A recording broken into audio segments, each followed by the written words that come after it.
where the waves will come a-crashing. I'll be on the beach and casting. I'm high hook.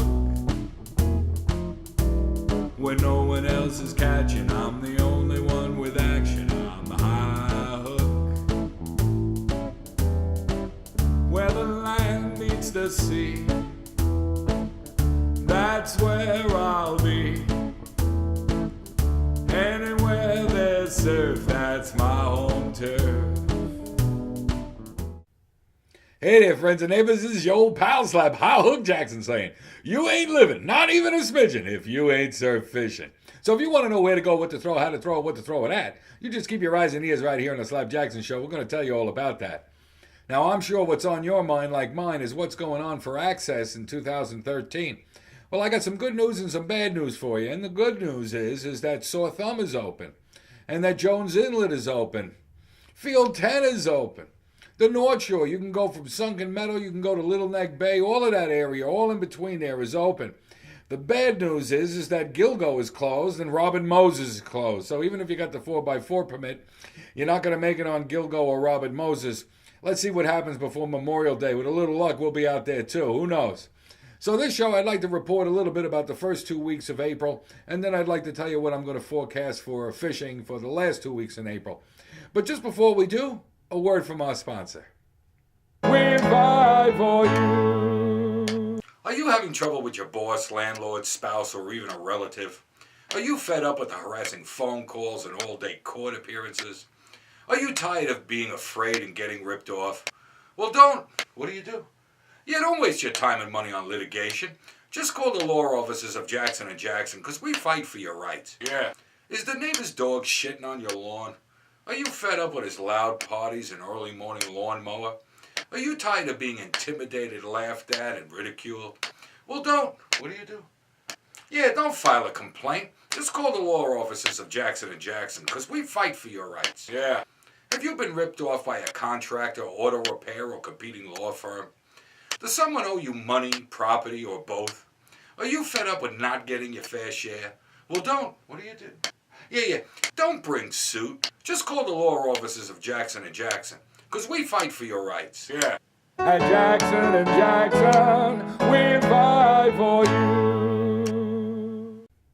Hey there, friends. Let's talk a little bit about the first 2 weeks in April 2013. Well, you know, the weather wasn't very cooperative. I mean, it was windy, it was cold, it was nasty. You know, if you're going to go out there and fish, you're going to need a couple of layers of things just to keep warm. Make sure you got a hat. Make sure you got a hood to pull over. Make sure you got some heavy socks on. If you're going to be in your waders, you got to have some sweatpants or something underneath your waders to keep you warm out there in the water. And, you know, I fish at night, so I put gloves on, you know what I mean? Even during the day sometimes if it's cold. And I believe in rag wool gloves. You know what I mean? The rag wool, R-A-G-G, wool gloves. They keep the heat in even when they get wet. So they really are a good item to have. You could Google it, you know, and you're going to find that they have a fingered version and a fingerless version.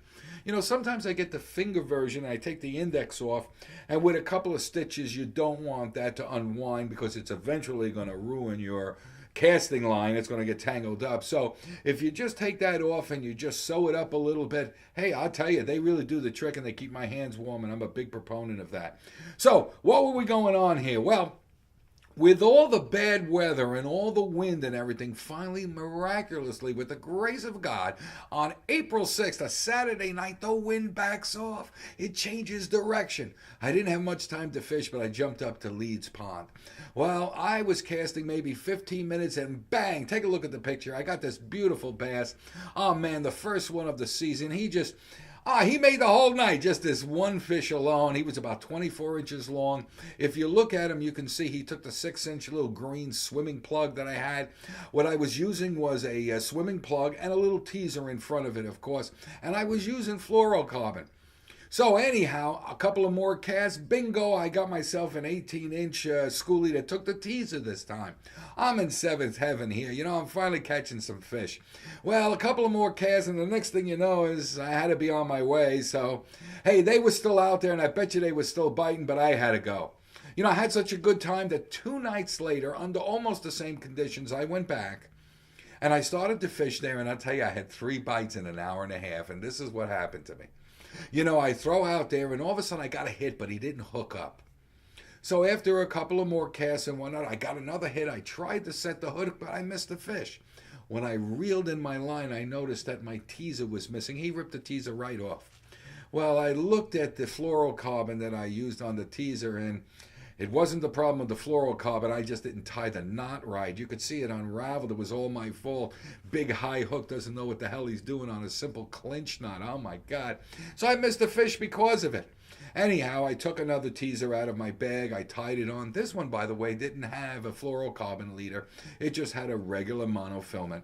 So I started to fish with it, of course, and after about, I don't remember, 10 casts, bingo, I get myself another hit. This time, I hang on to the fish. He was a little 18-inch rat, but hey, I was happy to catch it. I didn't get skunked for the night. Many times, not getting skunked for the night is kind of the right thing.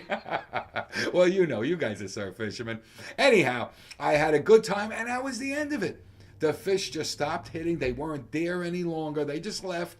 I must have fished another half an hour, didn't get another hit, and I was on my way. So I was looking for some winter flounder when the weather started to change a little bit. And when I got some sunshine, I got out there and I went down to East Rockaway in Bay Park.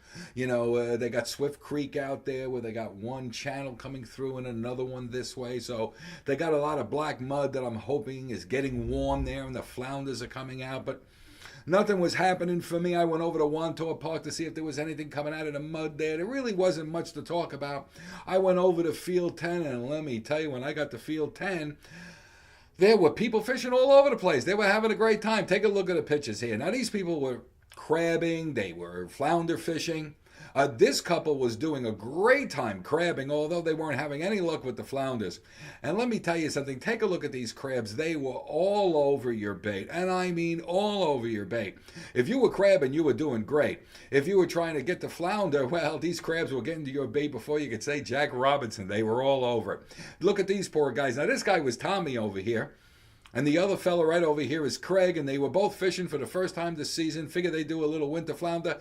And I saw Tommy foul hooking some crab and bringing it up. So the crabs are all over the place. They were just tremendous. They were coming out of the mud like zombies. Couldn't wait to eat something. They were ravenous. I'm telling you, it was like a movie. Anyhow, all right. Listen, hey, I need your indulgence, ladies and gentlemen, for just a minute or two. To be honest with you, my cousin, and I want to tell you, a distant cousin, by the way, a distant cousin. Anyhow, he's been out of work, the poor guy, for 6, 9 months, maybe a whole year now, I don't even know.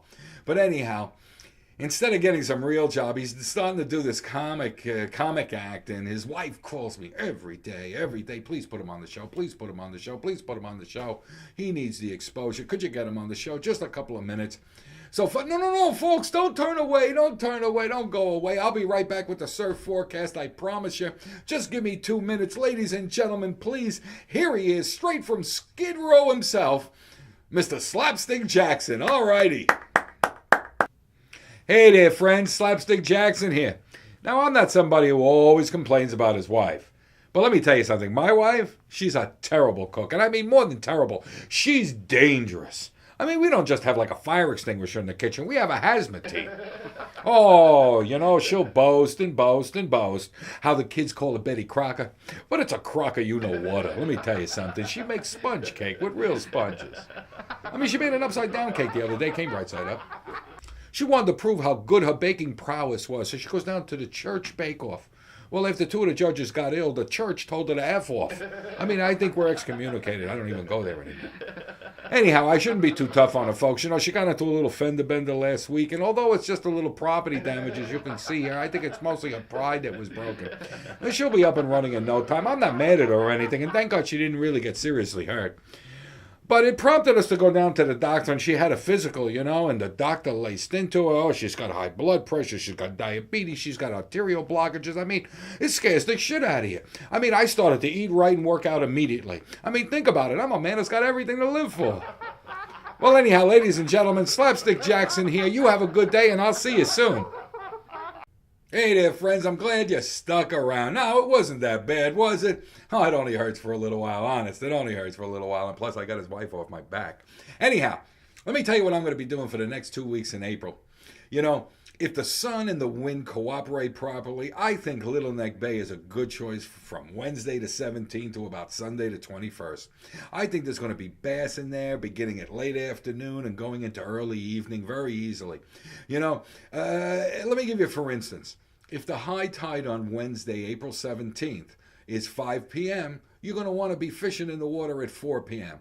Fish for 2 hours. If you're catching stuff, you know just what to do. If you're not catching anything, you probably won't catch anything. So, if it was Sunday, I'd want to be there at least an hour before high tide. If the sun has been beating and the wind is light from the south-southwest, you got a good chance of catching some fish there. That's my thinking. If I was going to throw lures, I'd throw swimming plugs with a teaser. If I was going to throw bait, I'd throw sandworms or clams. I think they're all good choices. If you're going to go to the South Shore and maybe you're going to do some inlet fishing, I'm going to be fishing at night in the inlets, and I'm probably going to be using a bucktail with a teaser. I'll put a little pork rind on my bucktail, and I'm going to retrieve it nice and slow just off the bottom because the water's cold. It's only about 44 degrees. That's about it. You don't want to make it hard for them to catch your bait. So slow and slow is my thing, and the inlets are a little quick in the current. So you're going to want to have bucktails anywhere from 1 ounce to 2 ounces, and you throw the right thing so that you can be in the right water column and not reel in too quickly, so you got a good chance to catch some fish. So listen, folks, if you want to, you can always see my videos right here on YouTube. But if you want to get the surf report, when I have a show, I might be fishing 2 days later and be catching something. I'm going to want to tell you about it. And for me to tell you about it, you got to be on my email list. I'm going to just give you a quick email, tell you that the fish are biting wherever it is. You don't have to wait till the next show to figure that out.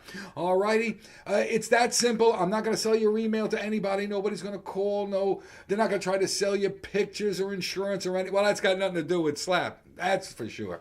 Anyhow, ladies and gentlemen, when I see you on the beach, I always practice catch and release. I was born high on a dune, on a high tide full moon. I'm high hook. There ain't no denying that when the fish are frying, I'm high hook. Where the land meets the sea, that's where